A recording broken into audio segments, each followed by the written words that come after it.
What is this? We put Tom Holland into the Spider-Verse. What? Is this AI made? Into the Spider-Verse is one of my favorite comic book films ever made.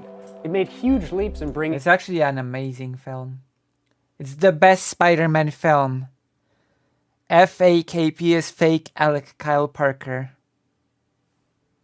A more artistic appeal to CG animation, and it perfectly captured the essence of what a comic book feels like to read. I would love to see more stories told in this world, but the problem is, it took years of research and development to innovate the style of the film. It took so long, in fact, that at the end of the process, the creative team behind the film started to implement machine learning into their workflow. And since the film's release in 2018, it will be 4 years until we get the sequel. So in the meantime, the question I'm asking is it possible to replicate... Didn't we already get the sequel? Wait. Didn't we already get the sequel to the... Is he talking about the first movie or second movie now? I'm lost. Hold on. We already got the sequel. What? Didn't we? The style of the film in a procedural manner.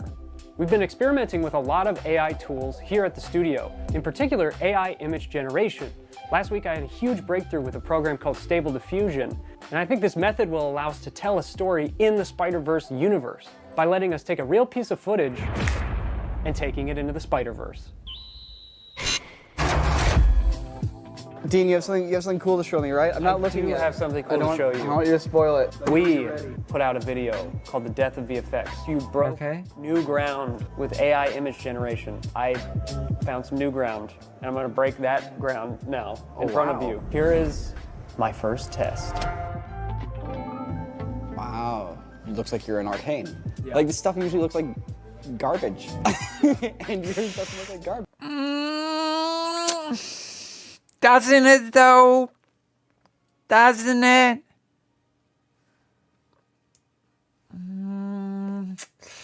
Oh, Garbage. You got more. Like, this stuff usually looks like... Wow. I don't know. I wouldn't go as far as to say that this. Maybe he was trying to be polite. You're in Arcane. Yeah. Like this... No, come on. It does not look like he's in Arcane. That's actually quite insulting to the Arcane animation. The Arcane animation was very good. The Arcane animation was excellent. Like, it's not like in Arcane. Arcane was a very good, like, artistically speaking, it was amazing, the animation in Arcane. It looks pretty bad. It's choppy, but I can see a little refining, making it something good. Like, no, it's not, does not look good. And keep in mind, Greater real animation is all about the small refinements. Like when you make a CGI animation, okay, I will spill the beans on how not hand-drawn animation is made. You select key poses, okay? You select key poses of your 3D models. Then the computer actually fills in all of the in-betweens. That is what actually happens. The computer fills in all of the motion between the keyframes. And do you know what happens next? A real person comes in and does all of the refinements and the corrections, etc. So in other words, if an AI cannot do the gentle refinements, etc., then it's useless. Does that make sense?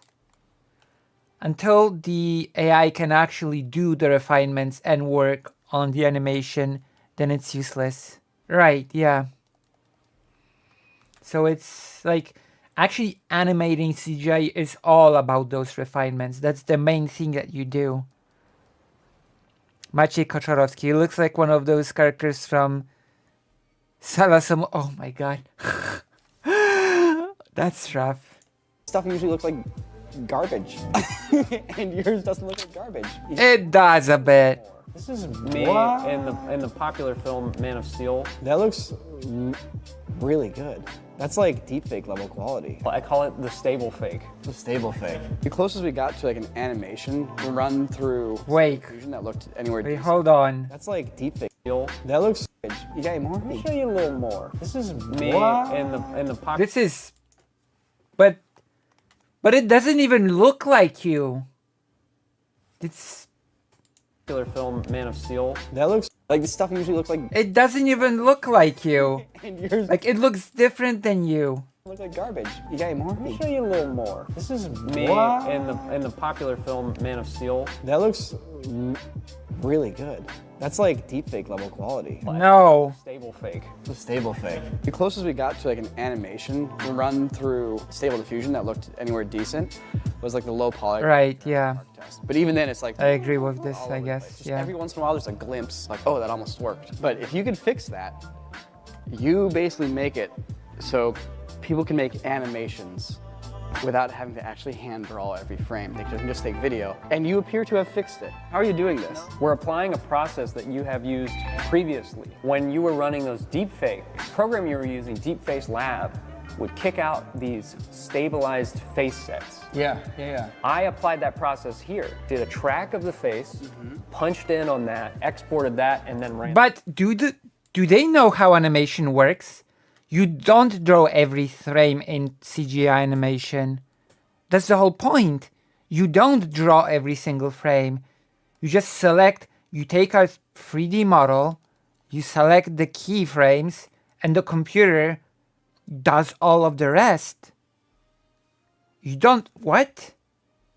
And that through Stable Diffusion. What that does is it really just allows a consistent character to emerge. Are you using a locked seed here? Nico, what does that mean? All right, tech time. How did If they're kind of animators, then why did they talk about drawing every frame? This process has nothing to do with hand-drawn animation. Nobody needs to draw every frame in CGI animation. You don't even have to know how to draw when you're an CGI animator. Like, hand-drawn animation is totally different from that. It's a separate thing. How does Stable Diffusion, how do diffusion models work? In the simplest of terms, it's a noise pattern that the computer looks at and tries to interpret an image from. It's basically the electronic equivalent of looking at clouds and trying to see what they look like. It's like, oh, it's kind of a face with a hat. That kind of looks like an alligator. What you're doing here is you're basically telling Stable Diffusion, like, take this noise pattern and interpret it as Dean from Arcane. And because it's a picture of you with the noise put on top, you know, we kind of already have your likeness, but it has some flexibility to kind of put that style in there. The problem is, Stable Diffusion on each frame usually changes the noise. You have a blotch here that gets viewed as shadow, but the next frame, now all the blotches are in different spots, so maybe the hair is a little bit different, and there's a shadow over here, and the eye got adjusted weird. But what you're doing is you're locking the noise, so it's the same noise pattern in every frame. The problem with that is when things move under that noise pattern, you're gonna see everything kind of like stick to the spots. And it's like you pause on one frame and it looks really good, but I'm wearing a wristwatch in this one frame, and then Yeah. the next frame I'm not. But you're solving that problem by locking everything to the face and having the face just locked to the middle of the frame, so the noise stays locked on top. So I'm able to achieve this art style thanks to a guy named NitroSock on this website. Isn't automation manipulation of how many frames you do or don't and agonize over, like cut every few frames and step and make the illusion or of a fast slump or whatever? I'm not sure what you mean. I actually not sure what you mean. Site called Hugging Face. He's created these different Stable Diffusion models that have specific training on different art styles. And he's also created a model for Into the Spider-Verse, and you can apply the same process. As a matter of fact, I took a scene from Spider-Man 2 and applied Okay. the Into the Spider-Verse Oh, really? model. I drove Spider-Man away. He was the only one who could have stopped Octavius. Yes. Whoa. Is the result. Wow. So that's J. Jonah Into the Spider-Verse. It looks bad. Do you know why? Model. It looks bad, and it looks bad because it violates one of the very basic rules of animation. You can see these people are not animators actually, because if they were, and you don't even have to be an animator to notice it, but it helps being an animator to be able to name the thing. Okay, I'm gonna ask you if you can notice this. I'm gonna play the Spider-Man 2 scene once again, and you're gonna tell me if anything's off. And I will tell you what's off. I will tell you what's off if you cannot sort of tell me. I drove Spider-Man away. He was the only one who could have stopped Octavius. Yes. Is the result. Wow. So that's J. Jonah into the Spider-Verse. Wow. Once again, I drove Spider-Man away. what is wrong with this? The answer will not surprise you actually. I'll give you a hint if you need it. It's related to an animation technique called the rotoscoping. It's related to a thing called rotoscoping. And why rotoscoping is not the best technique to create hand-drawn animation. And it's related to one of the core rules of animation. I do animate. Yeah, I can. Yeah, I do animate. I do hand-drawn animation. My Discord profile picture is animated by me. So do you know? Do you know what's wrong with the picture? With the animation? Okay, I'm just gonna say it. So the reason why rotoscoping, which is basically just tracing from a live action video, does not work very well is because what is natural in real life movement, if you just trace it, will feel very stiff and unnatural. And there's a reason for that. Our movements in real life are full of subtle, very subtle micro expressions, small gestures that we do not see on a conscious level, but we register them, okay? And if we try to turn that into animation flat out, it will look very unnatural to our eye. Which is why there's a very important rule in animation. It's called exaggeration. The rule of exaggeration in animation means that you take most of the movements that you animate and you exaggerate them. You make them bigger, you make them sort of more expressed. Because what is exaggerated in animation will seem natural to our eyes. Even though it's actually not natural, it's exaggerated, as the name of the rule implies. Or rather, as in the name. And we actually have this in action in here. This is basically like a rotoscoped movie with glitches on top. Look at how stiff Jonah looks in this AI animation.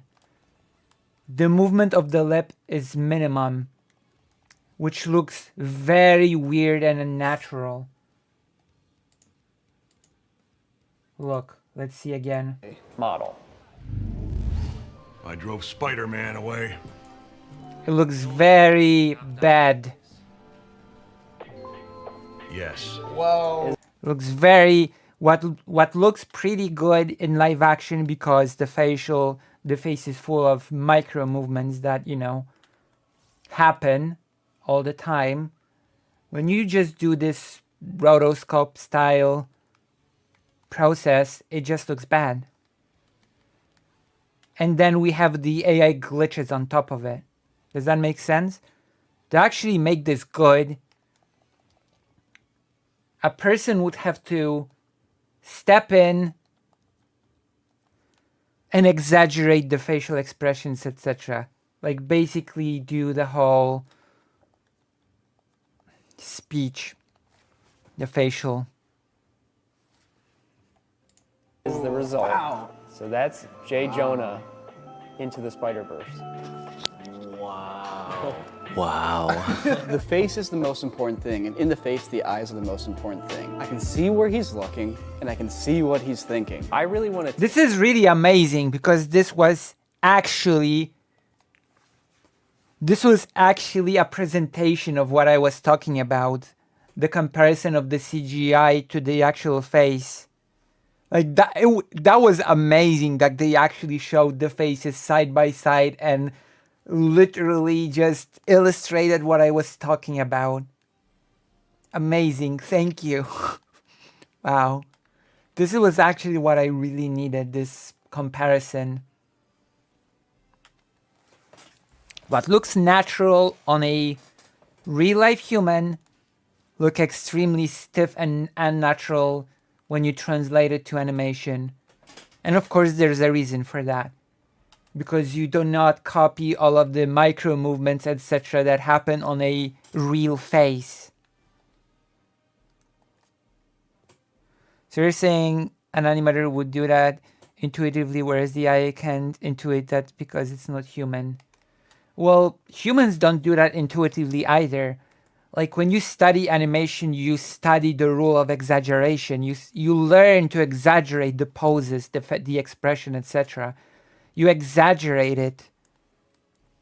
You step in and you manually exaggerate it to make more natural, ironically enough, you know?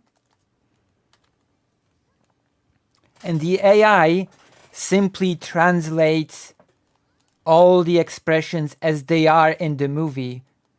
They do not sort of do any of the exaggeration. Oh, because I don't change it. I forgot how to change it. Should I change it? You wouldn't draw the frames where the face looks goofy on purpose. You'd also exaggerate the face so that all the frames look good. Yes, of course. Like, keep in mind, I might have to explain what I mean by exaggeration, okay? So, let's see in real life when I want to show high five, I do this, right? It looks okay, right? And in animation, we'll probably turn it into something like, you know, where we push it. We'd push the movement. We wouldn't just go like this because that would look pretty bad in animation. We'd probably go into something more like, you know, very exaggerated, expressive movement. Yeah, exactly. Yeah, that's actually really important in animation to make things full of life, full of expression. Even when a character is lifeless, you know, even a lifeless character has to be lifeless in a pretty expressive way that will articulate to the audience via animation that the character is in fact lifeless, if that makes sense. Yes, flat, yeah, exactly, you know, which is what happened in the whole Jonah Jameson AI thing. You should show off your animations. I should, yes. I might do it in a moment, actually. One moment. Take this process we're seeing here, because this J. Jonah Jameson shot is my favorite. I would love to see this apply. Your favorite, huh? Maybe the MCU film. Wait. Spider-Verse took 4 years to make and thousands of artists. You have the arrogance to think that you can just, one man with one computer, make Any shot a Spider-Verse shot? Well, I might need one other man with one other computer, and that guy's name is Fenner. I think with the help of Fenner, we can maybe take a look at the style of the Spider-Verse films and try to replicate that in Nuke. Not only would we have procedurally generated faces from Stable Diffusion, we would have a procedurally generated... I think these people don't understand animation. I'm gonna be blunt. I think they don't understand animation if they think that it's just about copying the style. Yeah, I do. look from those films. I have one challenge for you. Can you give me some new Spider-Verse shots that aren't just other frames, the filter? Like, can you show me that you can truly create Spider-Verse on your own using this technique? Any excuse to put on a Spider-Man costume is a worthy one to me. I will make my Spider-Verse fan film.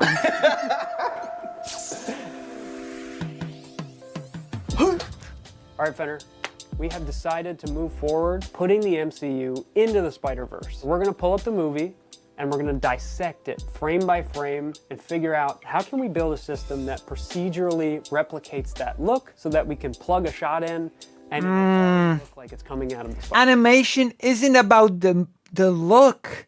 Animation is about the movement. How you create the movement. Oh no. Oh no. Spider-Verse. Sweet, I love it. Let's do it. All right, let's do this one last time. The first thing I'm seeing here, anything that has exponential glow has that comic book kind of halftone pattern. The transition from dark to light always has that halftone pattern. You'll see in the shadows on Spider-Man's face, you see the cross hatching. That's not a crazy effect for us to do. Like, you just have basically a simple luma keyer. We can have the highlights reveal a halftone pattern, shadow areas. Oh boy. Crosshatch pattern. There's another post effect here that I think is critical. Working on a movement, that's the longest part on animation. Oh boy. Oh no.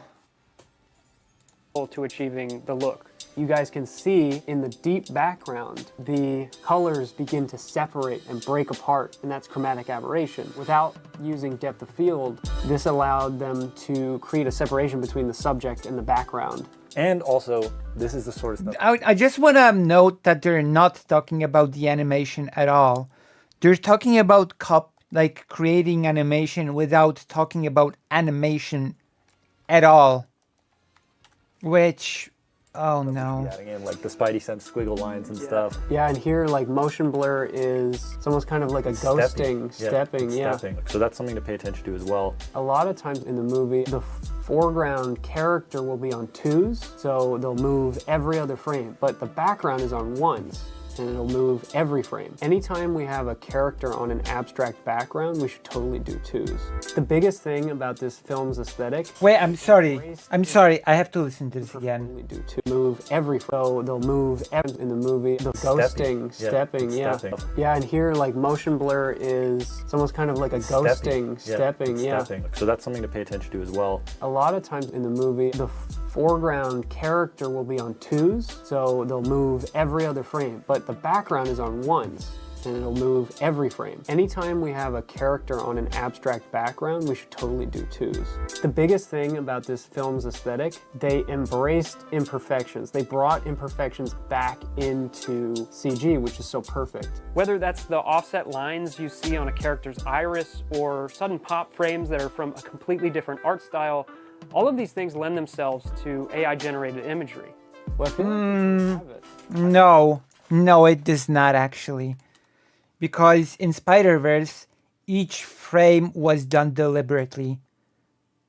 So you cannot just say, oh damn, AI makes glitches, so this, this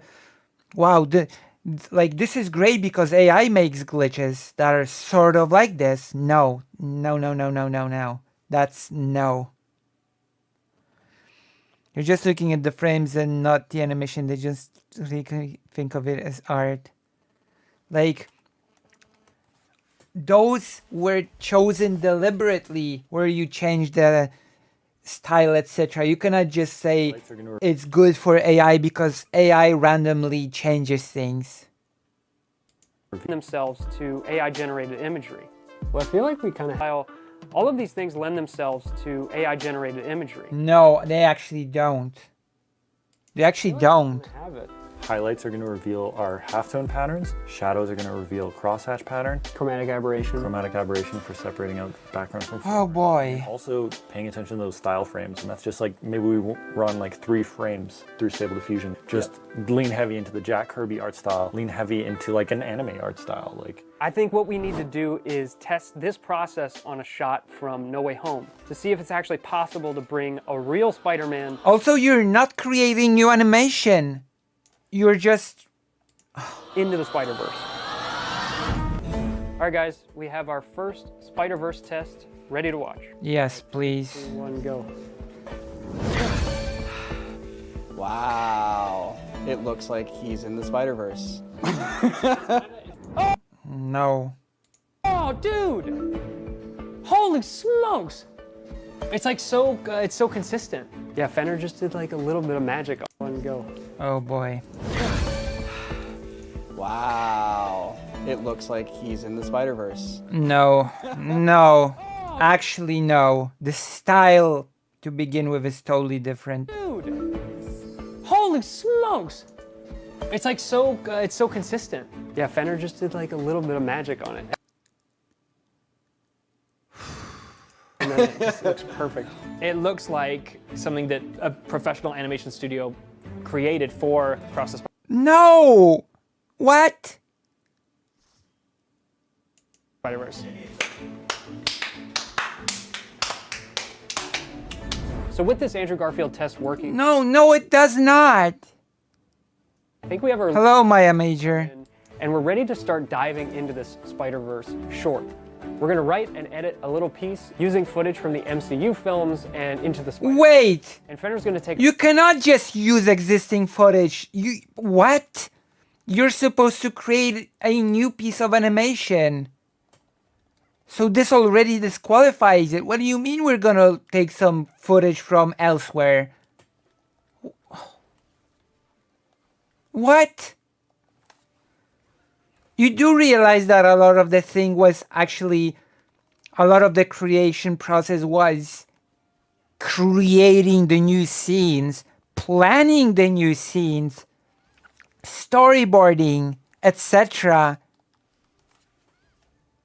a bunch of those shots and run them through his Nuke script, thus applying the Spider-Verse look to these MCU shots. In the meantime, we have a few original scenes that we need to film. So I'm gonna squeeze into Okay. the dumbest Spider-Man suit and hop in front of the green screen. And with the help of Matt, I'm gonna shoot some plates that are basically just gonna end up as reference for Stable Diffusion. We'll run my face independently through Stable Diffusion to get me looking like a Spider-Verse. So it's gonna be basically like rotoscoping. The AI is just rotoscoping the real life footage. Because I know for a fact that the AI is not gonna do any of the actual animation work that is done. So it's not gonna be good, in other words. Tom Holland. And then we'll isolate the Look at the movement of the lips. Stable Look. Diffusion to get me looking like a Spider-Verse Tom. It looks bad. Independently through Stable Diffusion to get me looking like a Spider-Verse Tom Holland. And then we'll isolate the pajama suit in Stable Diffusion and really push it to look like the suit from Spider-Man Homecoming. All we need is one usable frame, and then we can use this program called EB Synth to do a style transfer of that image back onto the original plate. And when It looks stiff and uncanny for the reasons that I already explained. Fenner combines the face with the suit and his Nuke magic, it'll look like an animated shot of Tom Holland in the Spider-Verse. No. It's like, I don't know what, I mean, it looks great. I have no idea what I'm looking at. I can't tell if you're just playing me clips from the Spider-Verse movie or not. No, this is what That's bullshit. I'm sorry. That's just bullshit. Yes, you can. I wanted to show you. So you saw me yesterday. I was like, Sam's gonna think this is super lame. But you add, once you add the cool filter, you become the real Spider-Man. Whoa, what? And so then on You're this running side- through EB Synth 2? So the costume is through EV Synth and the face is through Stable Diffusion. So that That's was, so crazy. at the end of the day, I was just in stupid pajamas. If you guys want like a free Oscar Just do something original with this too. Like, I think that's the That's next. Okay, let's see. Maybe it will. So we're having a freaking blast Oh and boy. some really cool results. I have like a few reservations, I feel like. There's an element of this where I just hit generate on this button and just get this sweet face out that looks just like this film I love. I kind of question myself. I'm like, are we just stealing from these artists that we super respect? I don't know. You've been messing with this stuff longer than anyone here, and I just wonder like what your perspective is on that. I mean, That's actually not the biggest problem, by the way. This is actually not the biggest problem. sounded like being open about things, right? Like, you guys didn't make the Spider-Verse style. If you made like a short film and you just used the Spider-Verse, Animation is not just about the style of how something looks. It's about, primarily, it's about the movement. style, and you didn't credit them or acknowledge it, and you just said, no, this is mine. Like, Name the problems. Well, the primary problem is that they're ignoring the main ingredient of animation. You know, things being animated, movement, how things move. They've never mentioned that once in this entire video. They've just been talking about style, shading, style between frames. They've not mentioned things like pacing, timing, about exaggeration, about acting, staging. None of it is present here. None of the things that actually make animation are here. That is the problem. yeah, that'd be a dick move, right? There's nothing wrong with using someone's style. You just have to be honest about it. The only one time when they actually mentioned something animation related was when they said that the characters are animated on 2s and the background is animated on 1s. That's the only time when they mentioned anything animation related. Oh, you took inspiration from that person? Then don't pretend that you invented it. Just give that person credit. Who cares if you use an AI? It's no different than using tracing paper, right? It's like, so what?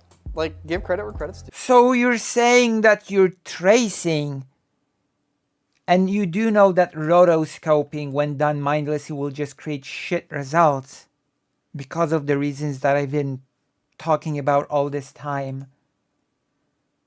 Oh, jeez. Jeez Louise. If you want it to be yours, bring something to the table that's yours. Make something fun, bring your own voice to it. Everybody stands on the backs of giants. Everybody's benefited from all the hard work other people have done. So we can't act like now, something like, oh, you can't use someone else's style. It's like, no, you can use their style, but just say it's their style. It's what you create, it's what you say. It's like, yeah. That makes sense to me. You know, if the AI is trained on billions of images, I mean, we're trained on billions of images, you know? It's like hip hop. It's like samples, you know? Yeah. But there is a... Also, no. That's bullshit. That's also absolutely bullshit. Humans are not just computers that basically upload millions of styles into their brain and Frankenstein them. You know? Even when you learn someone else's style, it will be different. Like, no. That's actually bullshit what they're saying right now. And there's an amazing artist that explained this in a really great way. That AI just has a data set of styles and it just Frankensteins them together. Okay? And humans, when they learn a style, they will draw it slightly differently, even if the style is identical. Hence, they will add something from themselves into it. So no. There is a line. It's up to the audience to be moral people and support people that, you know, create. Oh! Okay. So actually, you know, it's It's okay to steal. It's all up to the audience. And don't just support people that rip people off, you know? I mean, you're in it, right? Oh yeah, because it's so easy for the audience to tell the difference between who rips other people off and who doesn't. Oh yeah, because it's so easy for the audience to just figure out. What? Right? You're in it. So you've acted, you've performed, you're saying something, you're doing something, even like, yeah, you're good. All right, Nico, I'm pretty set at ease now. I think we have...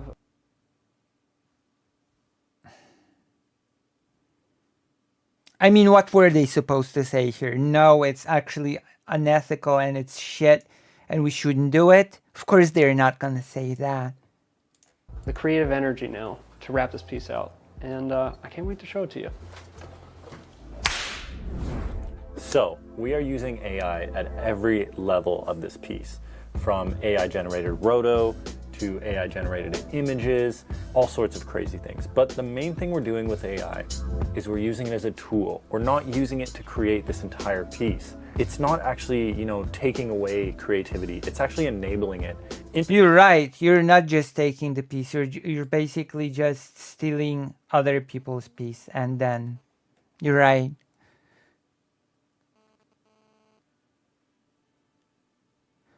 Just vote with your eyes and wallets, forehead.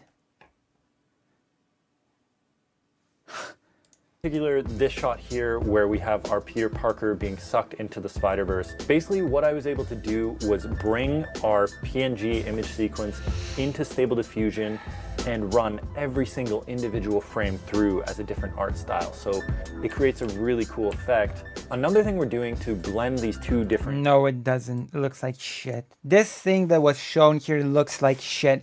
I'm just gonna be blunt here. So this is not a cool effect. It looks like a mesh of shit. PNG image sequence into Stable Diffusion and run every single individual... You don't need AI even to make this, by the way.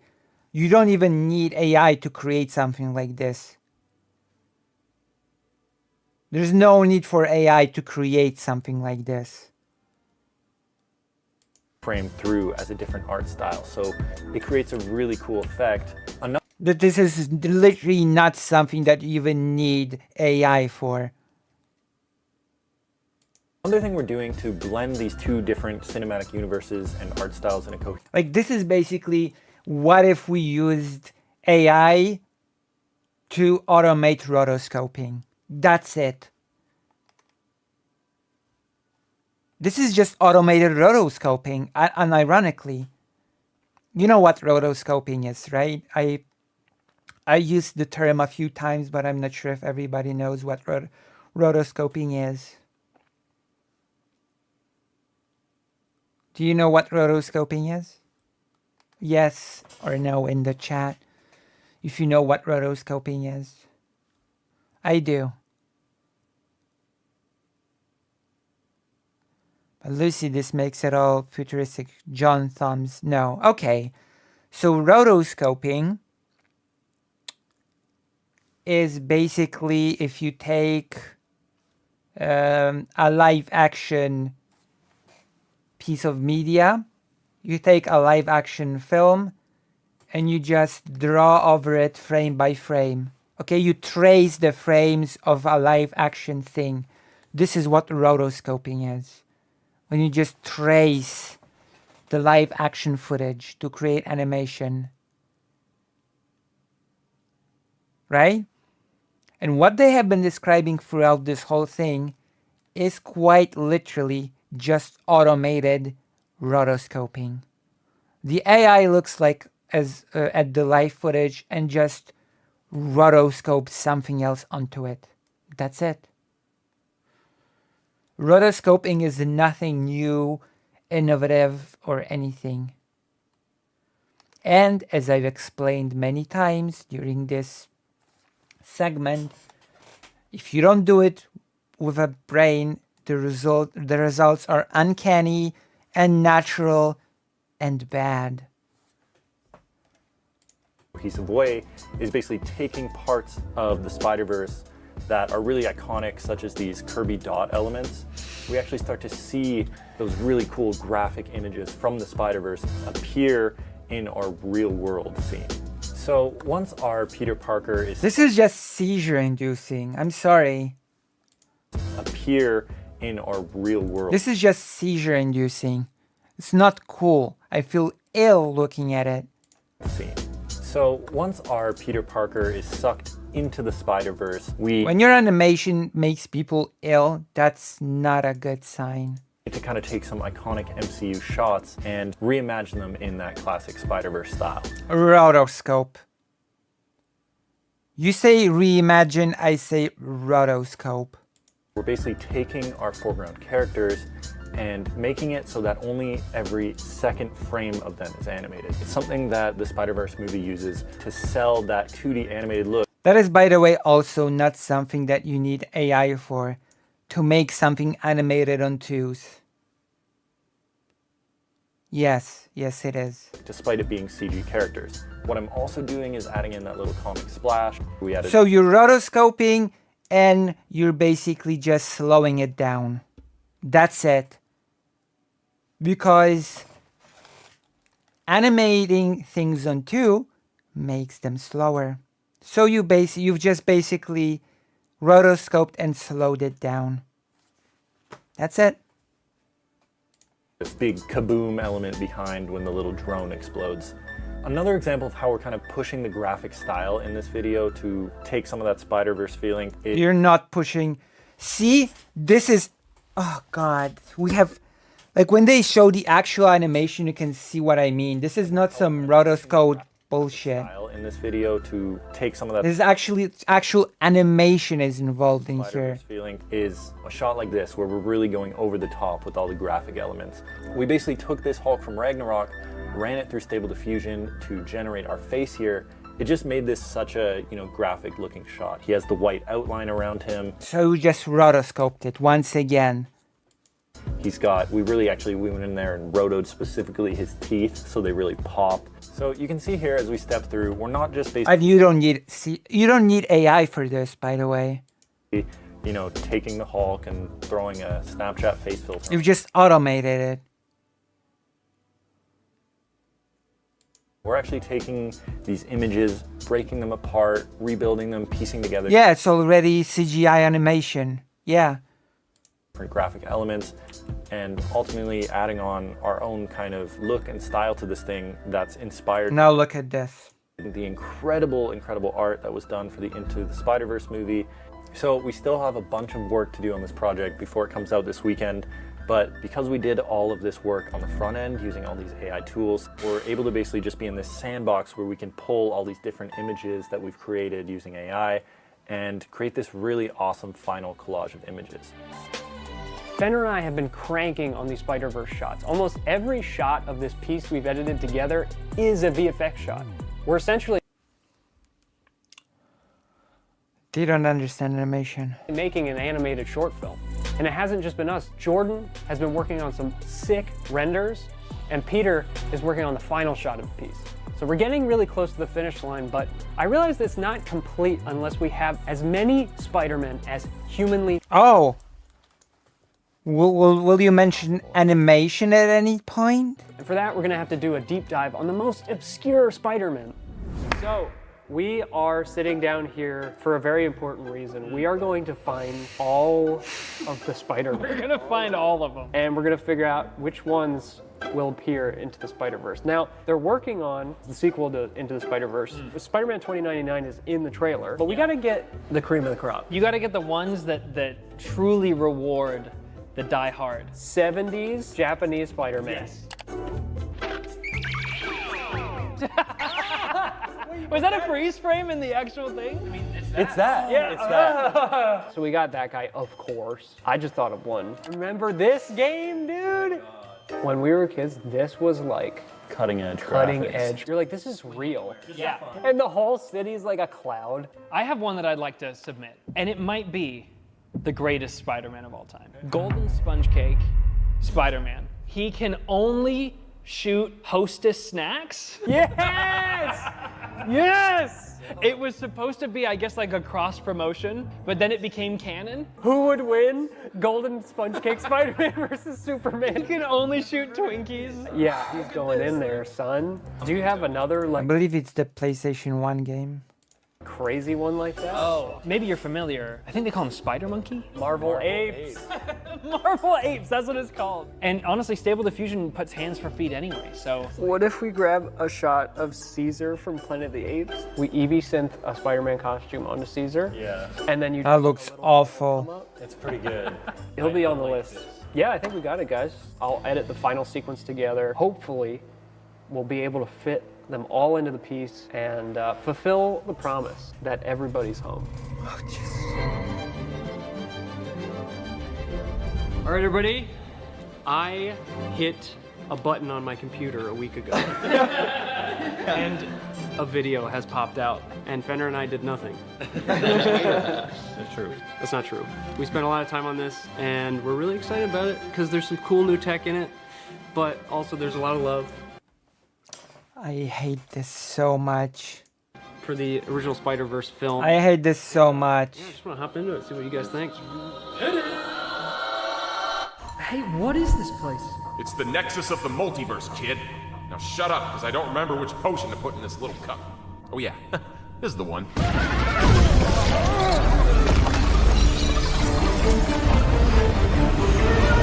Dr. Strange!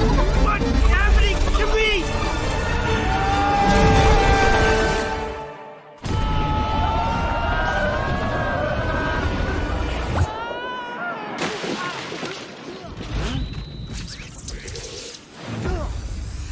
Are you okay? If they say that this looks like the Spider-Verse, I'm gonna shoot myself. I'm actually gonna shoot myself. $50 is not enough for this, okay? If they say, oh, it feels like we're watching the Spider-Verse, or it feels like we're watching literally the Spider-Verse, but we did it in a fraction of time, they don't understand animation at all. I think so. Are you from another His mouth didn't even move here. dimension? I think so. His mouth didn't even move. Come on. Are you from another dimension? Well, it's a long story, but This is awful. All the things that I've been complaining about, they're here with a vengeance. I'll make it quick. All right, let's do this one last time. Shut up. No. Shut up. No. My name's Peter Parker. I was bitten by a radioactive spider, and for 6 years, I've been the one and only Spider-Man.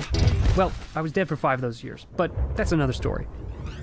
I saved a bunch of people, fell in love, saved the city, and then the world. I even joined a team. You might have heard of them.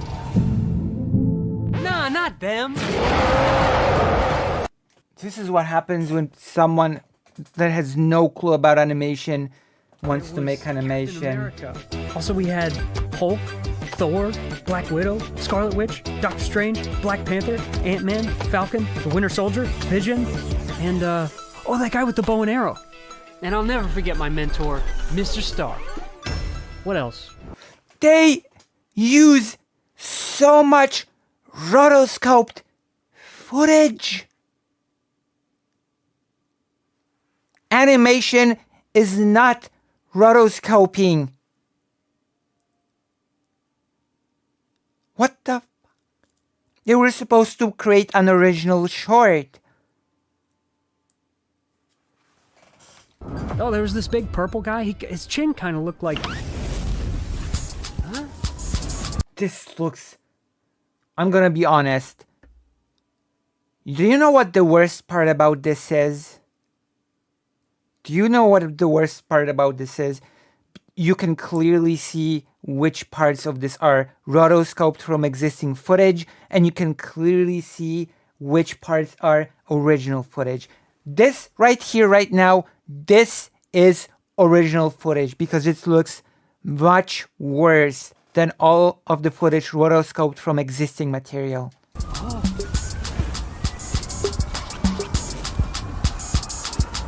Who are these guys?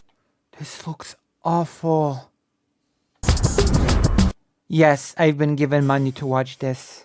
$25.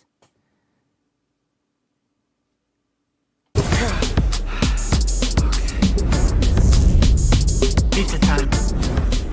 Oh, here we go. Not again. Who are you guys anyway? I gotta say, you look just like me. Say my name and I magically appear.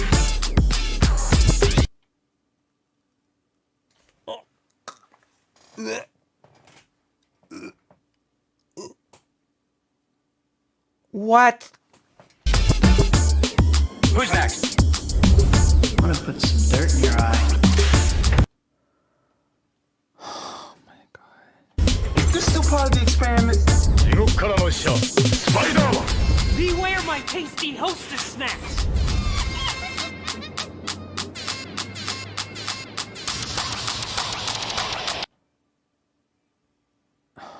You don't need CGI for this last effect, by the way.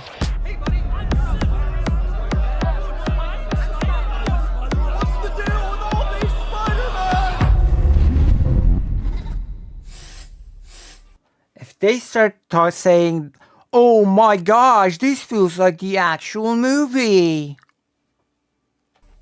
I'm gonna lose it.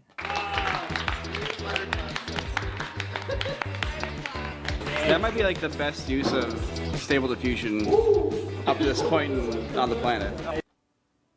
That's depressing. Taking that meme and taking it to the power of 10,000, there's just like thousands of friggin' Spider-Man. Special shout out to Peter, that shot. If you had to guess how many different iterations of Spider-Man you guys generated with AI, Hundreds. Yeah. Same with Doctor Strange. Doctor Strange is a cowboy for a couple frames. It's pretty awesome. and the twos there on friggin' Thanos. Animating on the twos like you guys did is such a great touch. It just makes it feel so much more like it's a part of that universe. Yeah. Like watching this right now. If they're gonna say that it feels like the Spider-Man's first movie, I'm just gonna say they're lying. It's like, I forget that this is being AI, like a lot of this stuff is AI generated. I just get lost in the sauce of it. It's just like, you guys have like seamlessly integrated the style of Spider-Verse. No. Actually, no, by the way. No, actually, no, they haven't. What we didn't expect going into this was how Stable Diffusion would be so useful just for generating like still frames of backgrounds and like of course like the Spider-Man. It's easy to dismiss how much actual hard work is here. It's like there's some AI stuff, but like 80% of this is just grit. Then what's the point? Then what's the point? You guys just like knuckling down and making it. Fenner, like you brought that extra level of it having an artistic appeal to this thing, man. There is no artistic appeal to this thing. I'm gonna be quite honest about that. Spider Boys. It's worth noting too that I don't think that we would have gotten such good AI results here if we didn't already have such a realistic Spider-Man costume. That was the biggest thing. Dean? Good job, Fenner. Good job. I'm just gonna note once again that nothing about actual animation was mentioned in this video throughout. It was just rotoscoping. Fancy rotoscoping. If you guys are interested in seeing No. keep pushing this technology here, hit that subscribe button. I'm not Like the interested. video. I don't know. Ring the bell. How many subscribers do they have? I'm gonna be really depressed. 6 million. 6 million subscribers. 6 million. That it looks amazing, probably. I love how every member of the Corridor Crew has their own subtle genius that makes the Corridor Crew world a place, well, we all want to be. I love how Corridor really shows how AI can be used as a tool for artists rather than something that replaces them. This is just fancy rotoscoping. This is just fancy rotoscoping. Is this atrocious? Yeah, should we care so much? Nah, let them think it's cool. And don't be so annoyed by it. I know I won't be feeling bad about it. I mean, do those guys even make real movies? Sincere question. I can't help but to be annoyed. I fancy myself a bit of an animator myself, okay? I fancy myself a bit of a scientist myself, Peter. I'm a bit of a scientist myself, Peter, so I do care. To be fair, corporate execs want to replace their stuff with AI, so we should care. I'm gonna show you. I'm gonna prove to you that I can make. I'm gonna show you a thing that I've done. It's part of a challenge of making one short animation every single day. That is a thing that I've done. Where's the art? I'm gonna wait. Apologies, I have to look for it. The gallery. I guess that's here.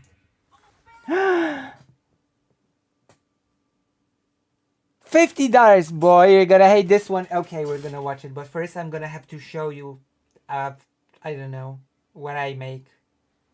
This animation. I have to find it. Oh god.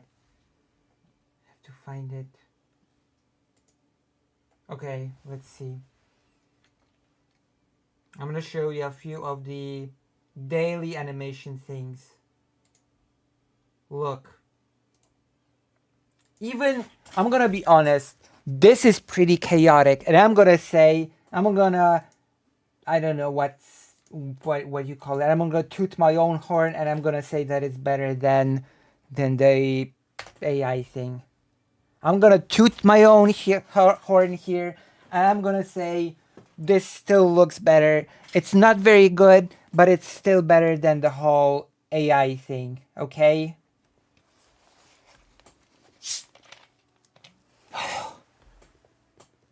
I'm gonna be honest.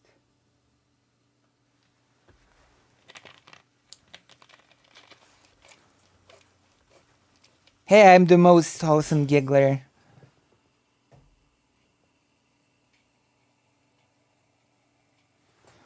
Jesus. So yes, this was part of my doing animation everyday challenge. This one was done within one day. I do understand that it's sad what companies always do push. We got much worse stuff to truly worry about than animation, sadly. We do, but it does not mean that I don't have time to get annoyed by this, okay? Okay, Hawk Strike 18+. I'll make you a deal. I'll get annoyed by this and really infuriated by the more important stuff, okay? I have space in my what do you call it? I have time in my hierarchy for both. Okay, let me try to find another example of an animation that I've made. Some are funny. I'm gonna look for more.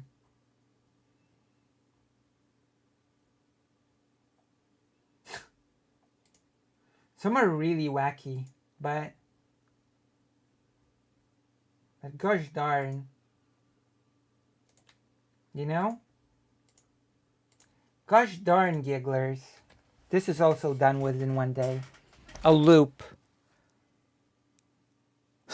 Is he gonna need alcohol or whatever Alec has in store?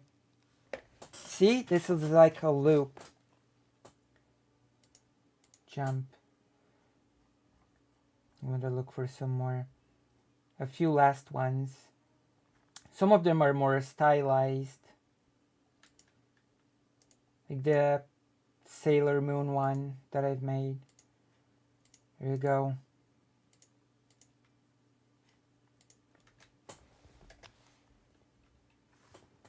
You know?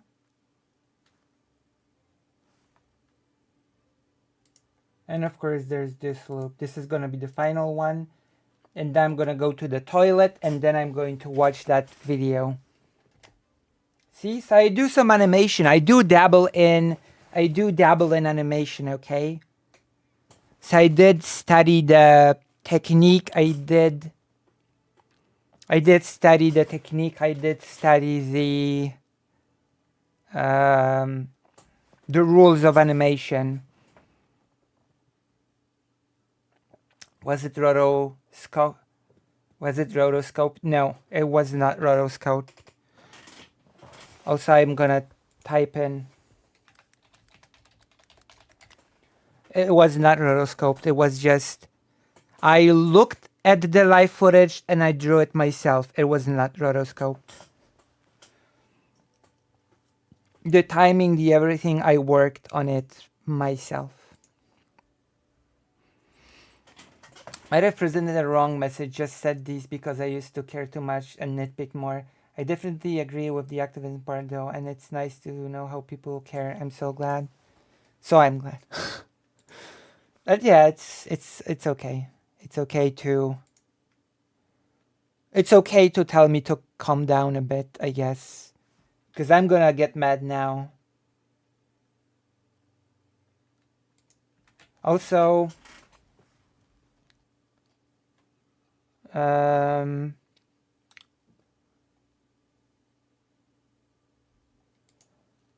I'm gonna ask you to join the page. I'm gonna go to the toilet now, and when I'm back, we're gonna watch the...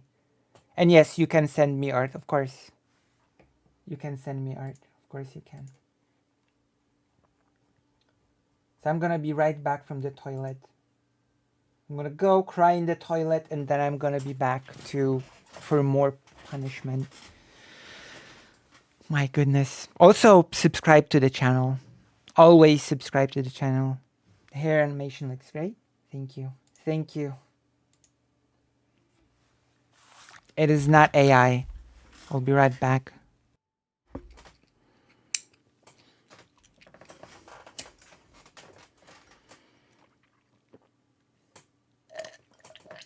There we go. All right, we're done with this. What's so cool? Sorry. Hello? What's so cool? HRT is cool? Yes, it is. Oh boy, here we go again. It is time for the second one.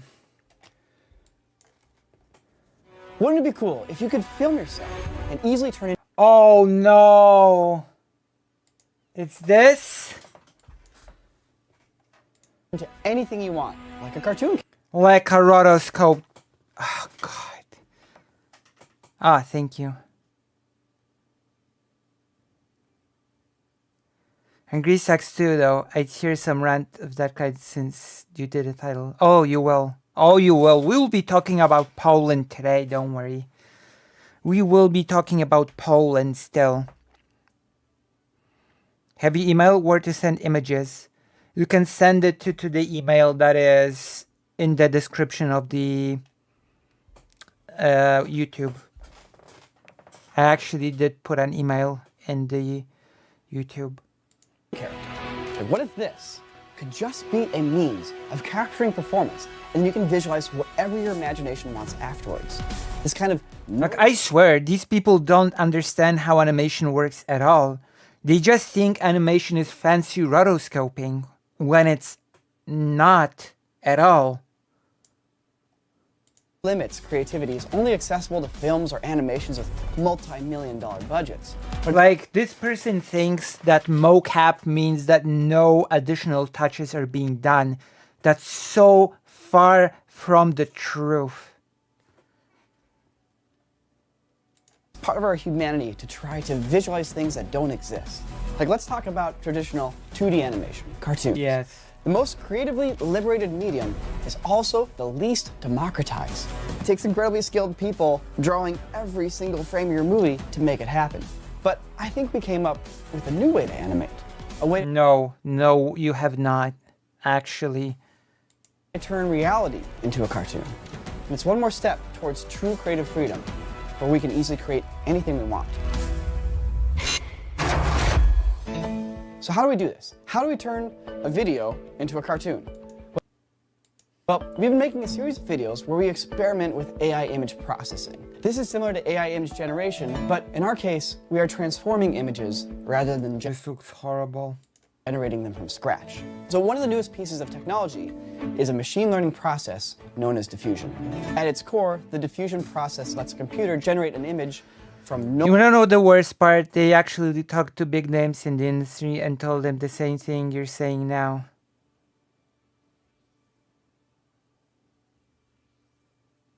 Wait, you wanna know the worst part? They've actually talked to big names in the industry and told them the same things they're saying now. Wait, they have told big people in the industry the same things that I'm saying now, or did the big people in the industry tell them the thing that I'm saying now?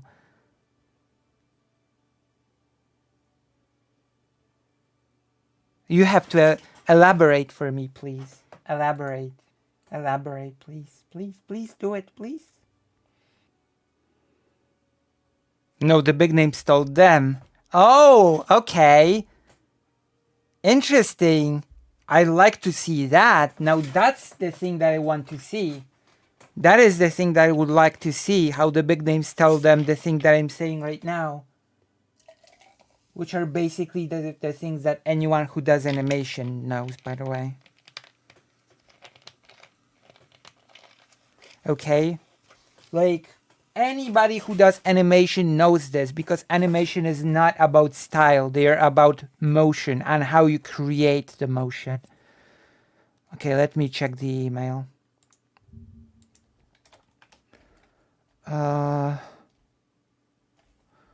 This is actually really annoying on one hand and really encouraging that the big people told them that.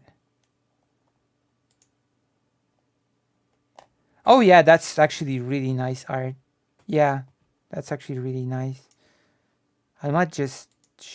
do you want me to show it? Or... oh, this is really good. Yeah, these are really nice. Do you want me to showcase them, or... do you want your arts to be showcased? Showcased?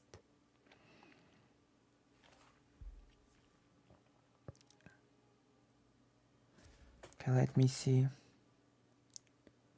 How do I know, wait, I know. I'm lazy, so I'm thinking how to do this in the best way possible, but I think I got it. Oh god, I'm so lazy. Okay. But I got it. I got it now. We got him now.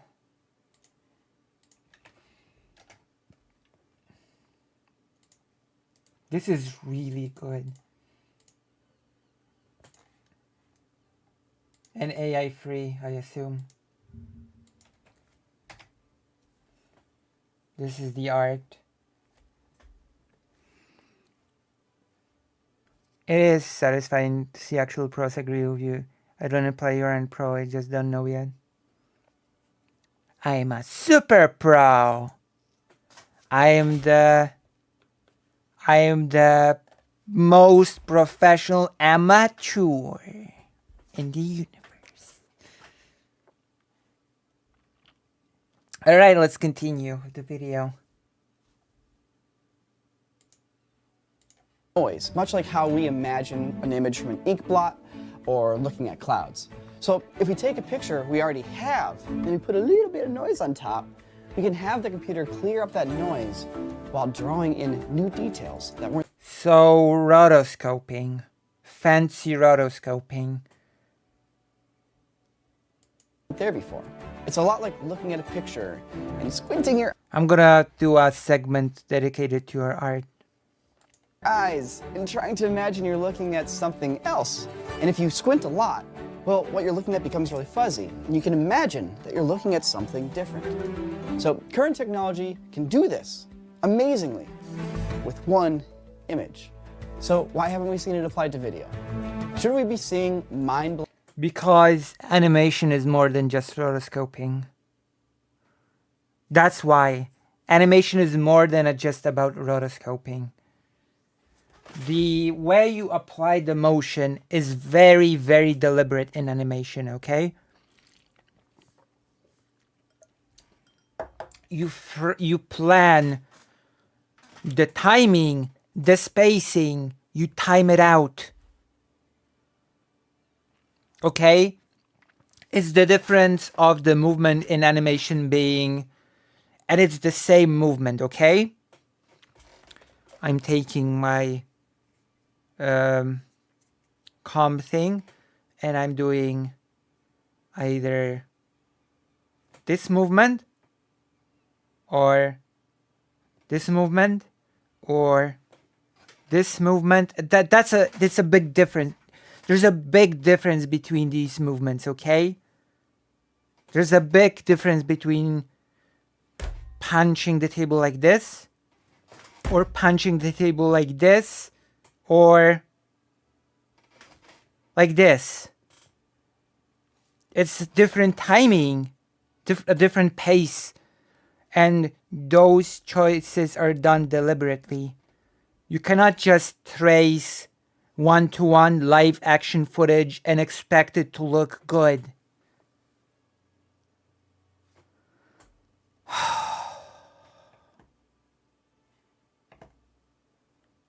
Visuals all over the internet. Unfortunately, the moment people tried applying this to video, everything fell apart. Because the first step of the process requires us to noise up our image. Every single frame ends up looking different and the video gets super flickery. The very nature of this tech seems to make it impossible to ever work with video. And well, I nearly gave up on using it, but Dean here at the studio kept experimenting, and he showed that with a little bit of VFX problem solving, this might be something that we could actually overcome. It was at the time that Dean and Fenner went out and made that Spider-Verse short. I can see this being a good tool in the hands of actual animators though. But used like this, it's just fancy rotoscoping and nothing more. And I set off on a personal quest to use this tech to enable me to make my very own anime. So it was time to Sherlock Holmes our way through this and engineer a solution. Yes, you can talk to me about art, of course. This flickery problem. And the first clue was Jurassic Park. 6 months ago, a user on YouTube named Hops uploaded an experiment. He had processed Jurassic Park to look like low poly Zelda. And he used an interesting new technique to noisify the image. And he had achieved excellent results. So I'll explain. Every time you excellent results. The noise that you put on top changes. Therefore, the forms in the image get changed every frame. If we freeze that noise, things become a lot more solid in the image, but now it kind of feels like the image is moving underneath a weird warp layer, and the details stay inconsistent. So the new trick used in that little Jurassic Park video is simple. If we can turn noise into an image, let's just reverse an image back into the noise it would have come from. Literally just do it backwards. Therefore, the noise is no longer randomly changing every frame, nor is it locked. If the two frames are nearly the same, so is their fuzzy, noised up versions. And therefore, they get interpreted in a similar way. But as you can see, all the animation technical problems remain. It looks stiff and uncanny because there's zero exaggeration between the live footage and the animated footage. This really looks like a filter or something. Yeah, it's fancy rotoscoping. Yeah. So we had one piece to the puzzle solved. No more random noise on our image. But I tried to make my video look like a cartoon, and every frame was being drawn with a different cartoon style. So we fixed one problem just to encounter another problem. Dead end? Well, no. Because around this time, style models were becoming a thing in the stable diffusion space. A person named Nitrosock started creating some amazing diffusion models built to convert your image into one specific style. So then it dawned on us. This was the key to eliminating the style flicker. Like imagine telling 100 different people to draw a cartoon dog. You're going to get 100 different dogs back.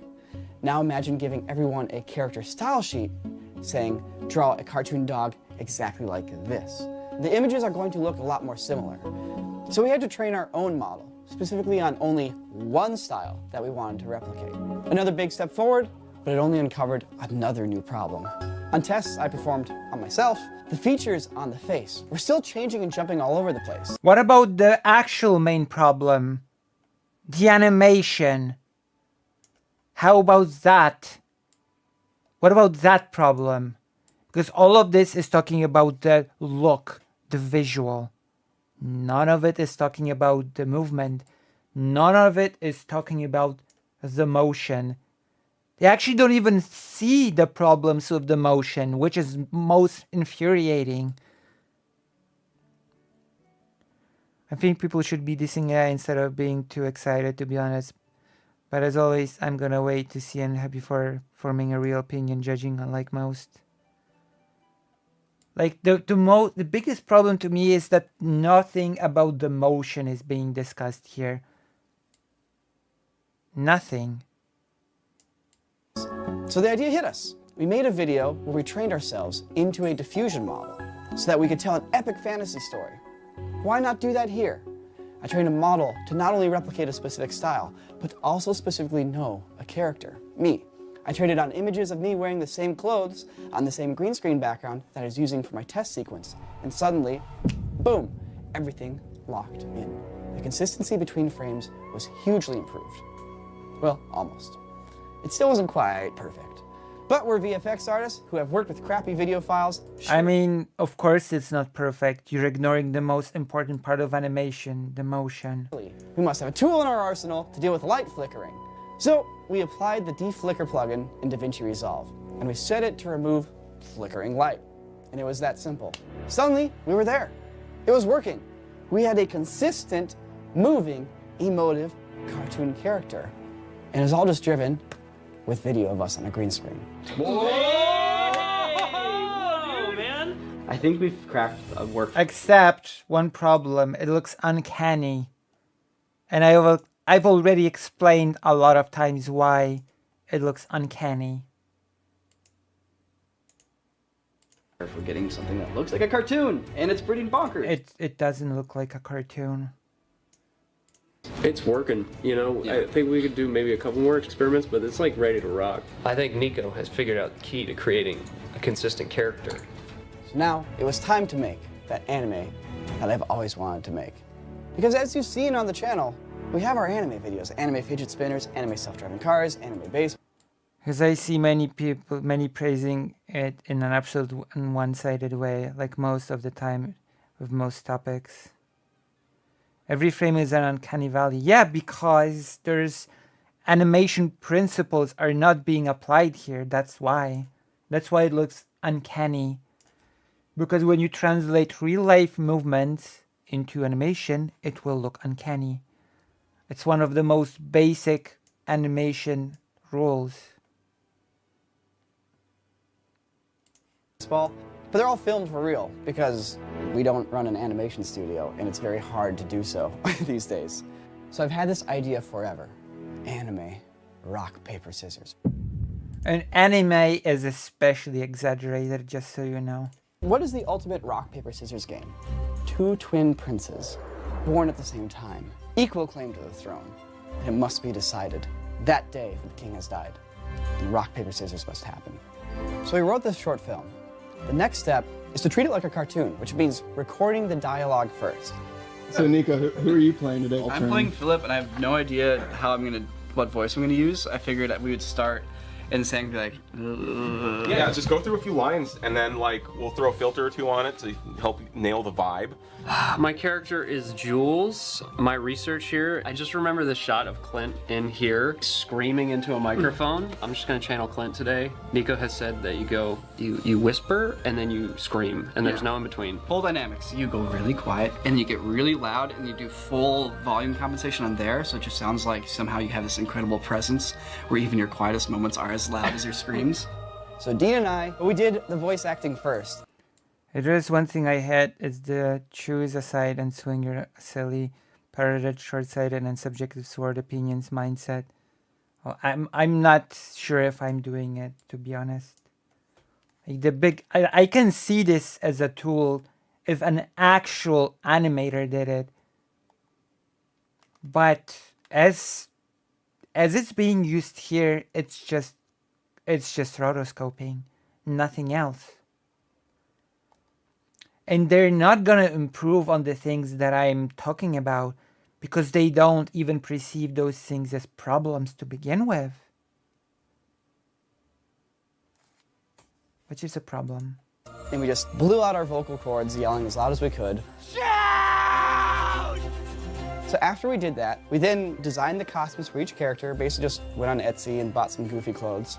Well, look at this high-level costuming here. Oh no, we lost like half the tape. What we're trying to do is, you see all these doodads here is not going to be great for the anime style because this kind of intricate detail wouldn't be included in the illustrations because it would just mean more pencil mileage for the animators. So we're covering all that up with a color that's similar to the rest of the costume.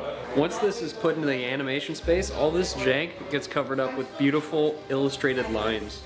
What we did on the green screen is we basically imagined that we were puppets, right? We were puppeteering a cartoon character. So we're posing like the cartoon character, and we're not doing any audio recording. Instead, the audio is already recorded like a real cartoon, and we're out there just going.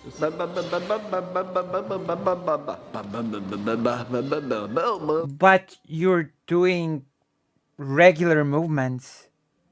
Like no matter how hard you try, you cannot do the exaggerated movements of animation in real life. And that is the biggest limitation of the technique that you are implementing here. That is a crippling limitation of what you're doing here, actually.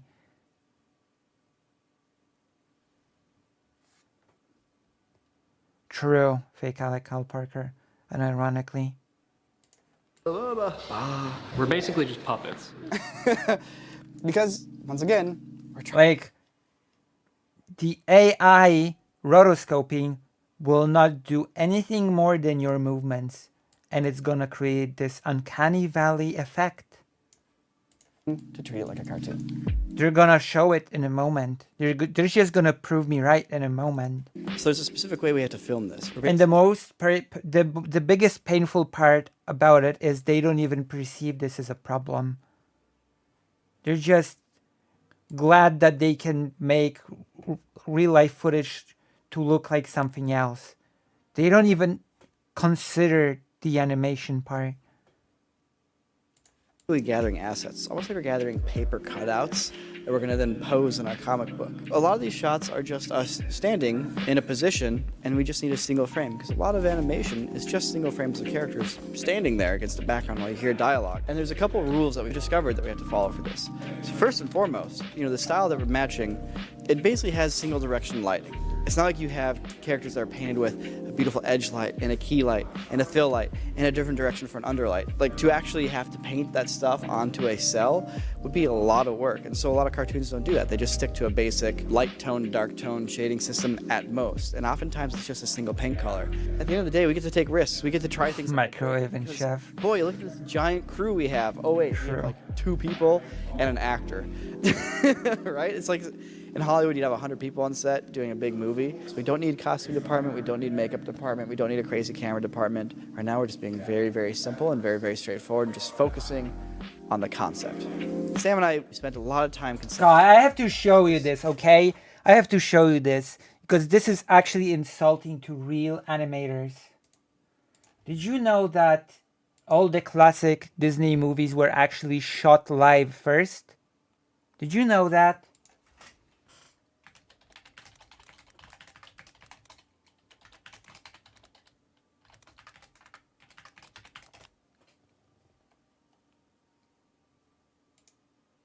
We're just gonna see a few seconds not be copyrighted to hell, but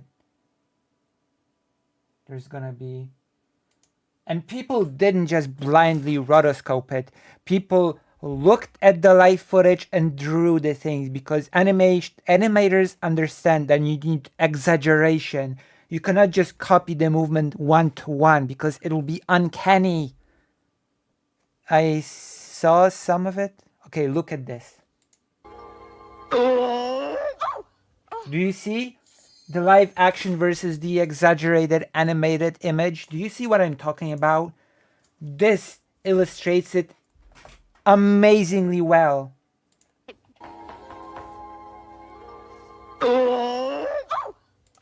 See? You can see it. Beg your pardon. You can see it. You can see that it's not just copied movement one to one. Even though it's clearly based on the live footage, you apply the rules of animation to it. You know? Do you know what I'm saying? Does this little comparison basically... At the end of the day, anime, it's just really all about tying your visual language to the story and really getting into there, stylizing it, thinking about things metaphorically. No, it's also about animation, about the rules of animation, about the motion, about the timing, about the spacing. So no, it's not about just tying a bunch of effects together. It's actually pretty insulting, to be honest, to say that. All that kind of stuff. Once again, it's your ideas that matter, right? It's your direction, your story. Because the AI takes it the rest of the way. I love it. It's such an awesome way. No, it actually doesn't. That's the thing. The AI doesn't take it the rest of the way. It just rotoscopes existing movement. So actually, no. That's the problem. The AI does not take it the rest of the way. Okay. Nice. But I think the more examples I give, the more it's driven home. God, I didn't realize that I would have so much to say about animation, but I guess it makes sense since I actually studied it pretty religiously for quite a bit. So I'm very familiar with I'm quite familiar with the laws of animation. I'm quite familiar with what makes animation look uncanny.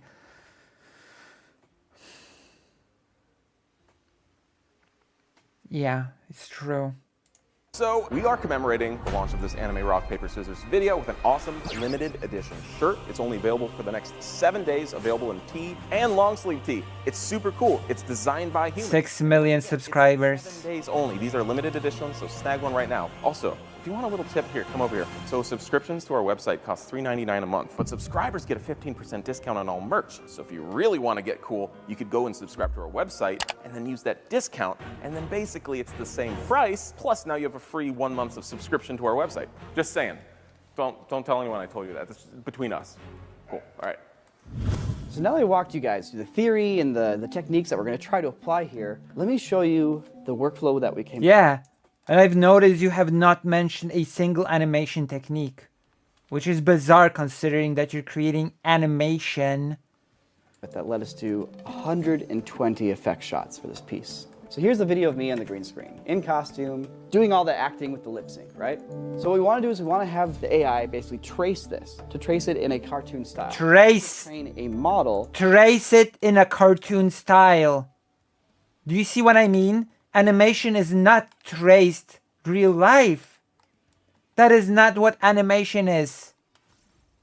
That is not what American animation is. That is not what Japanese animation is. Yes, that's actually a very specific animation style, the rubbery style. But yes, you cannot just rotoscope it. What I look like, as well as what style we want to apply. So when we were on the green screen filming, once we were done, we also took a bunch of pictures of me. My face, my body, different poses, some full body shots, pictures of my back, different lighting. A picture of Nico Perringer. Hey, there I am doing like the weird Fonzie point. So then we went and we took a bunch of frames from Vampire Hunter D Bloodlust, which is an anime that came out in about the year 2000. It's actually free on YouTube, you can just go watch it. Oh no. This is very insulting because... Did you know that Vampire Hunter D character design was done by the famous character designer for Final Fantasy, Amano. Did you know that? If you want to. It's actually pretty cool. And we tried to grab... It has this very special Amano look. It's very... different people, some face shots, some torso shots, full body shots, hands, hair, even some abstract things like flowers. Because with all these different objects, with each picture effectively being a different object, a different character, when we train the model, it's not going to learn any single subject. Instead, it's going to learn the style in which all these subjects were drawn. Oh no. Thing here. If you look at the Vampire Hunter D data set, you'll notice there's no characters with... This person is going to claim... I have to make double sure that I remember the name right. I remember the surname, but name? One moment.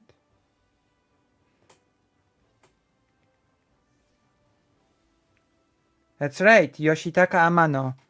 So they're going to claim that this is in Yoshitaka Amano's style. If you've seen any of the Final Fantasy artwork, you will know who Yoshitaka Amano is. And I mean the older Final Fantasy games. Full beards. Because there aren't any characters with full beards in the movie. And this was a problem actually when we first made the model, and it tried to represent me. Sometimes I'd have a mustache, sometimes I'd have mutton chops, it'd be all over the place. So I generated a bunch of... This is nothing like the Yoshitaka Amano style, by the way. Nothing. So now that they've actually said that they were trying to copy Yoshitaka Amano's style, it failed. Like, oh my god, did it fail. It looks nothing. It's not even theft, because it doesn't even look like Yoshitaka Amano's style.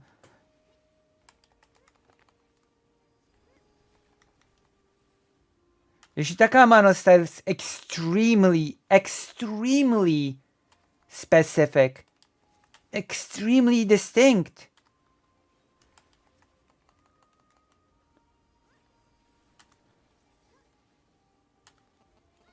You probably are.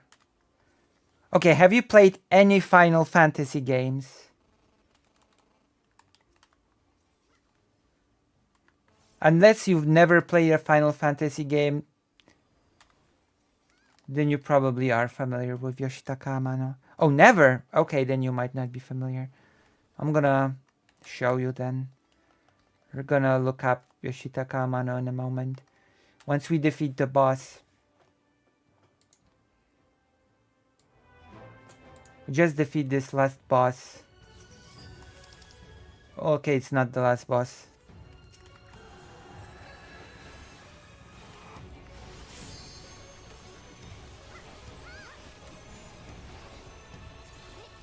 Oh. No, that one was not done by Yoshitaka Amano. The design for that one was not even done by Yoshitaka Amano, so... That one was done by Nomura, I'm pretty sure.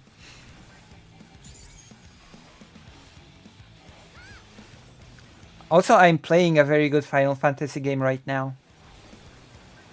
Just so you know.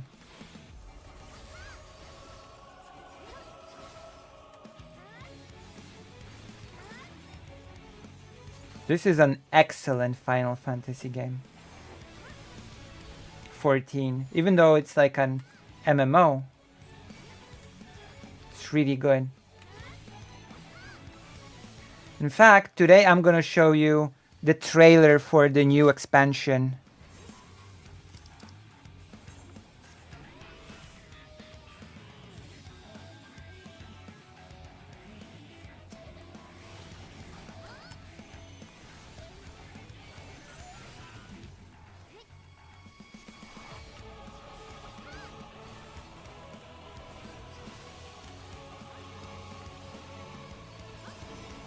One moment.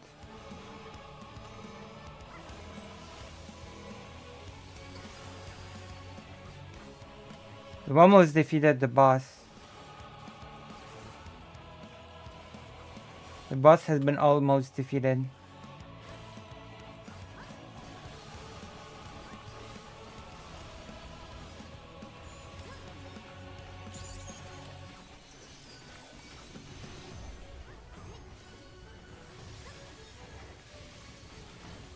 Okay, it's dead. I'm gonna show you.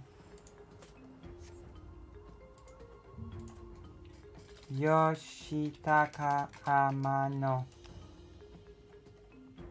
Look at the style. This is the style of Yoshitaka Amano. Okay? Take a look at this. Okay?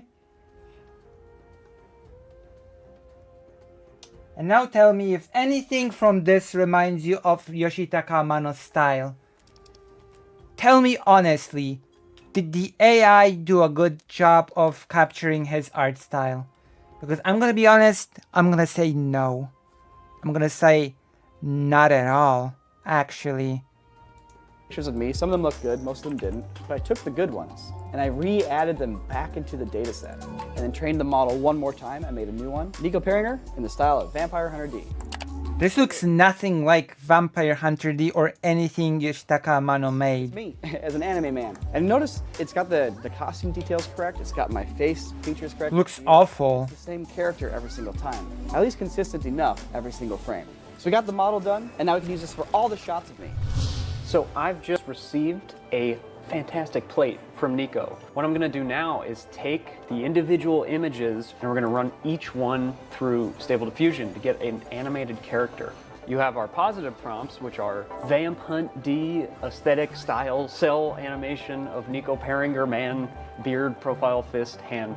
But we also have this negative prompt section, which can steer us away from certain things. A what? Like detailed, intricate, lazy eye, photography, render, CGI. These are all the things that we want to avoid coming out. And then basically there's a bunch of freaking sliders and it's really boring. And there's all that stuff that Nico goes into way more depth over on corridordigital.com.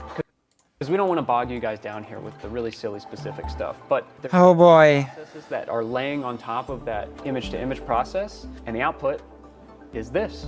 There is a really cool animated frame of Nico. Yeah, it's a glorified filter AI. That's a good There's blue way to shading describe on it. the fur on his shoulders and basically two-tone shading in his face. It's a really incredible process that we've gotten way too used to at this point. We kind of forget how crazy this technology is. So what's great is that we can just now run the entire image sequence with this prompt and these settings Yeah, it does look hideous. really well.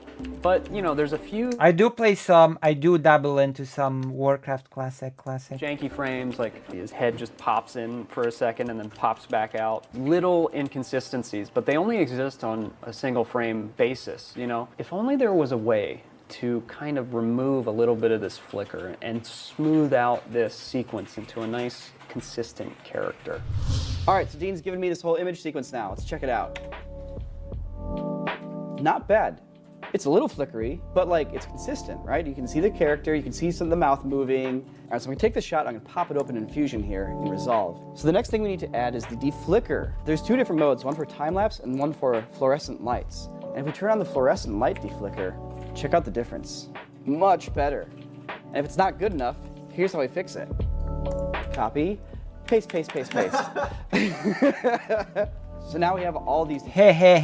Look how stable my face and my costume are. The next step is just to Hello, Maya Major. and remove the background. You're here to see me angry. Reduce the frame rate from 24 frames per second to 12 to look a little bit more like animation and remove even more of that flickering feeling. Now that we have an anime man, we need an anime world for him to live in. Now, So according to this person, animation is when you just rotoscope and stylize live footage. Literally. And just, that actually makes me angry. That actually makes me pissed off. That's where Sam comes in.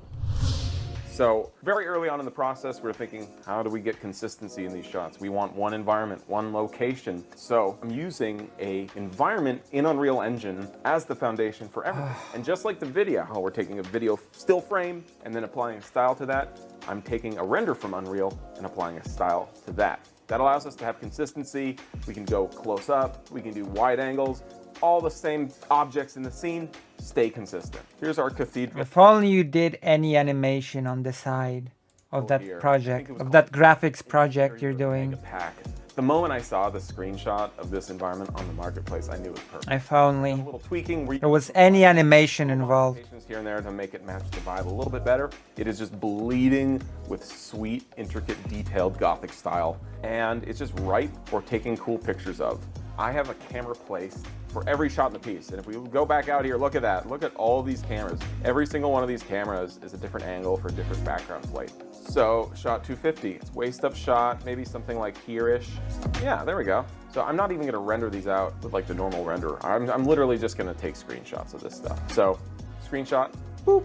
All right, it's a whip pan, so let's pan over, boop, pan over, boop, and maybe one more just for kicks, boop. All right, so now I've gotten 4 images. Stable Diffusion kind of takes it from there.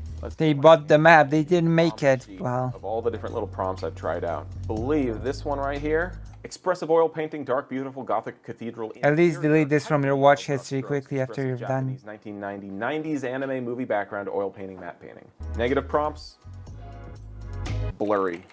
I'm all set, let's take a look. All right, so that's basically what the process looks like for all these background plates. Now that these background plates are processed, the shot has everything it needs to get composited.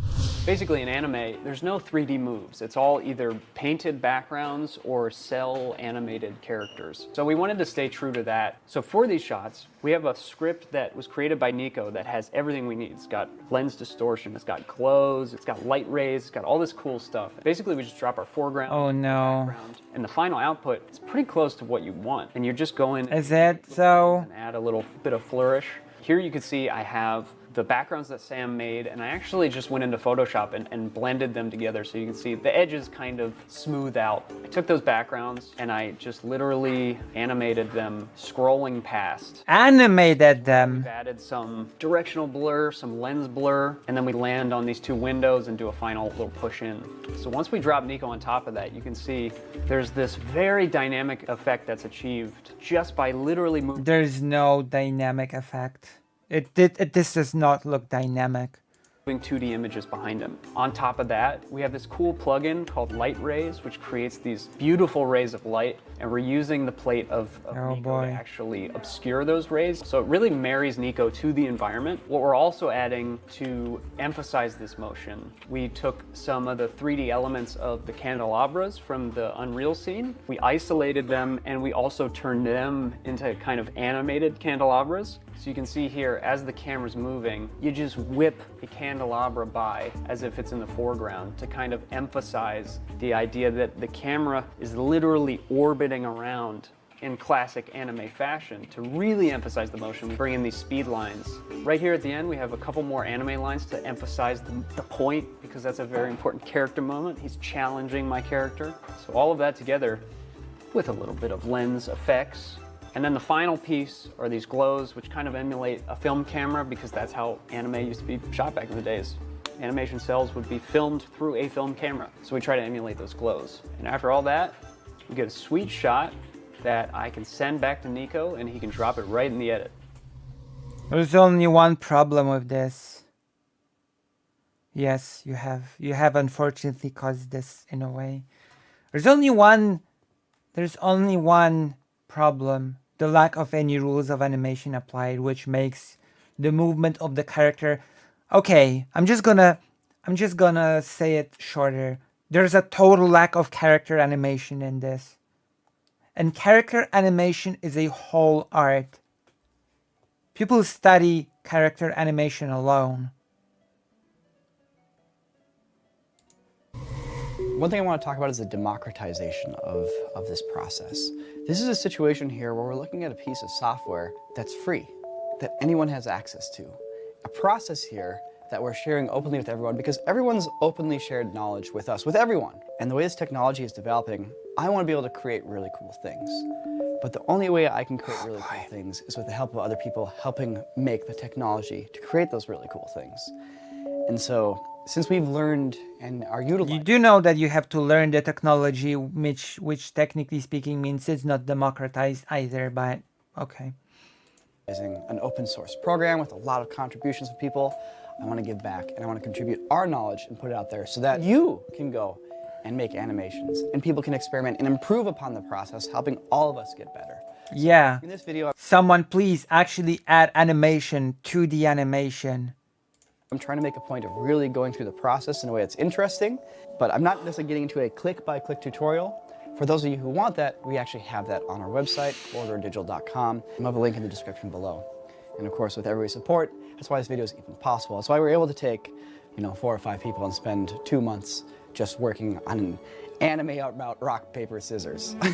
It's thanks to all the support and the members at corridordigital.com. So with practice, we've got this process dialed in. Shot by shot, we just started getting faster and better. And at this point, we are blowing through the piece. This looks and it is working. Awful. Now, most people in the office haven't actually seen much of this yet. So we're gonna get it wrapped up here with the sound and music and all that good stuff. I'm gonna show it to them. Let's see what they think. Let's see if we can blow their minds. Yes. Let's see, they forbid us from going to their website. Unfortunately, I cannot forbid anything. I feel empowered and scaled right now. It's done. We theoretically have everything dropped in, haven't watched it yet, just exported it, and everybody's gonna watch it with us. I think it's safe to say that most of us here have not seen anything. I've seen one completed shot and it absolutely blew my mind, and I can't wait to see the rest of it. I have not seen it with the sound design, and that is what I'm super excited for because Kevin Senzaki is so good at what he does. And man, mwah. I'm here for Kevin. Damn right you are. Oh wait, why wasn't the sound done by an AI? Hold on. I thought the whole thing was supposed to be done by an AI, including the sound design. What's up with that?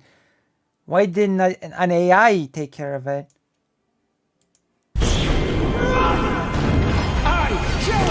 Animation is also sound, by the way. So I guess it's not an animation created by an AI, is it?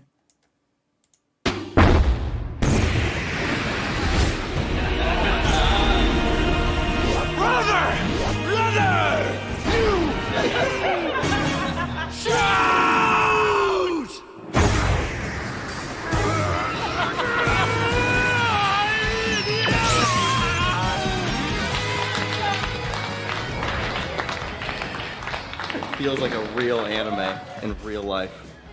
And that's No, it does not.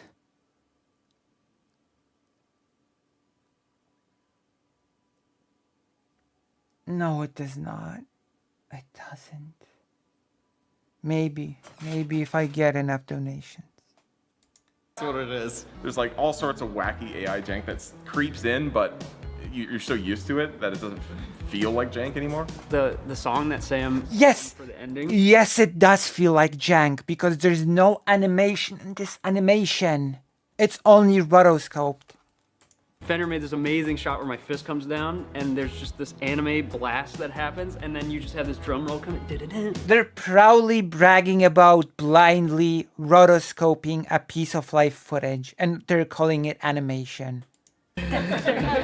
Yeah, it just all melds and then you just get kind of lost in it. Are we gonna get another one? Dean is coming back to seek vengeance. At the end of all the anime videos, we always do one of those montages of like, and now here's all the things that happen afterwards, which are like supposed to be like the end credit joke, but this one is the ultimate fast forward a whole season in this montage, and it subconsciously makes you go, oh yeah, there's a whole story here. But we were just like spitballing random shots. If we get to do another one, it's entirely up to corridordigital.com subscribers. We have a tutorial on how we do this whole No, don't make another one.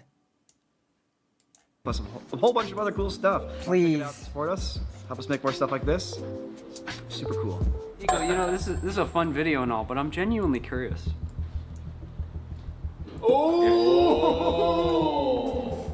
Brother. I'm proud of you both. Yeah. I'll make you proud if you dare. One. In real life, it happens at normal speed. Okay. 1, 2, wait, shoot, wait. 1, 2, 3, shoot. I donate $30. Will you forgive me for this? Maybe yes. Like, did you find a briefcase or cash under the bridge? My goodness. Can I have some? Listen, this is my main source of income, okay? This is my job, okay? Explaining the minutia of animation. We democratize using a new filter that we think is professional work. We're so cool. Unironically. I'm just glad that the professional world actually replied with the same thing. But yes, I think $30 can make me a bit more happy with life. Especially since I'm preparing a few things that will need me to make money. You should all donate. What? Thank you. Here you go. Please forgive me now. Okay, you are forgiven. It's actually $35. You are forgiven. Oh my goodness, gigglers. And do you know what the worst part is about all of that? Also, if you've been... Okay, I'm not gonna say enjoyed. If you managed to get through this segment and you think what I do is valuable in any way... Oh, actually, if you would like to hear me speak of animation in the future, then press like, subscribe, hit the bell, etc. Also, if there's enough interest, I will start making animation on stream. We can actually make animation on stream. That's also a thing that we can do. And yes,